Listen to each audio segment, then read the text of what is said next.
Jon, gure Jon. 25 urte betetzen ditu oroimen entzun dozue, oroimen ekitaldi honek. Eta Jon beti izan da bertan. Eszenario gainean batzuetan, parte hartu behar zutenekin, alboan beste batzuetan, edota ikusentzule ere bai zuek zaudeten lekuan jarrita. Neurri handi batean, ekitaldi honek mende laurdena bete badu bere ekinari zor diogu. Argi zeukan Jonek.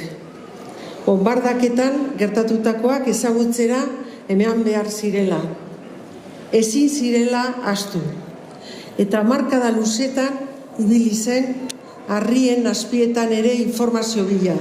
Asko kontra izan arren, esan erreza. Ikusi berri dugun ikusentzunezko labur horretan, zoragarria. Aitortu du berak, zenbat traba gainditu behar izan zituen. Bere burugogortasunak, ze burugogorra zan Jon, eta eskerrak horri egia, justizia eta erreparazioaren bidean pausu garrantzitsuak eman ditugu.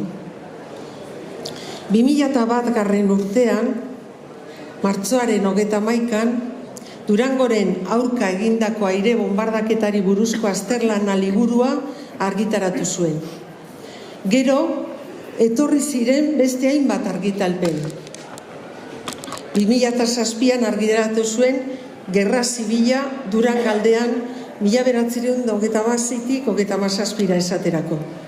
Lan hori ere oso estimatua zeukan. Eta azpimarratzekoa da, Jon ezela mugatu Durangoko bombardaketa ikertzera bakarrik. Durangaldean Gerra Zibilak eragindakoak ere kezkatzen zuten eta ikertu zituen Jonek. Jon, badakizue, abuztuan joan zen gure artetik, baina bere lan baliotsua utzita eta atzetik etorri garen ontzat edo etorriko direnentzat bide bat zabalduta. Horregaitik, aurten, ekitaldi honetan, bera gogoratu nahi izan dugu. Eta bere izenean, bere familiak, Durangoko bombardaketan hil zirenak gogoratzeko lore eskaintza egingo du.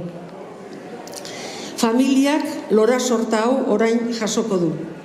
Eta ekitaldiaren amaieran, elizpearen aurrealdean dagoen hormak jarriko du. Jarriko du.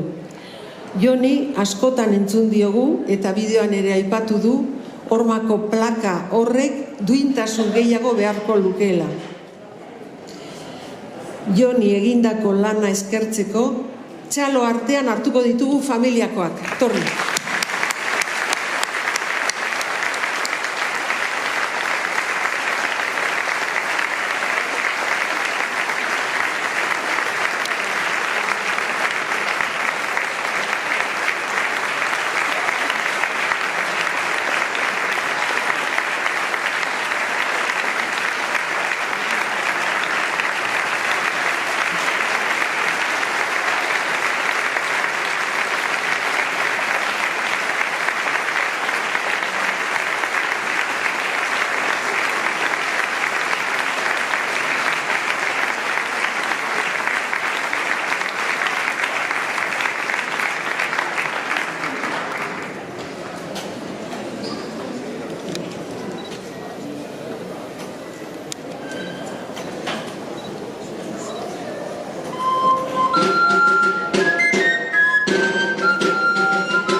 gelitu niko bala edozin posibilide etorkizunin berri do gertatzea.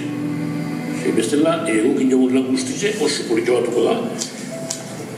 Biblioteka baten oso polito batuko da las anales de la historia, mi ez eta kosta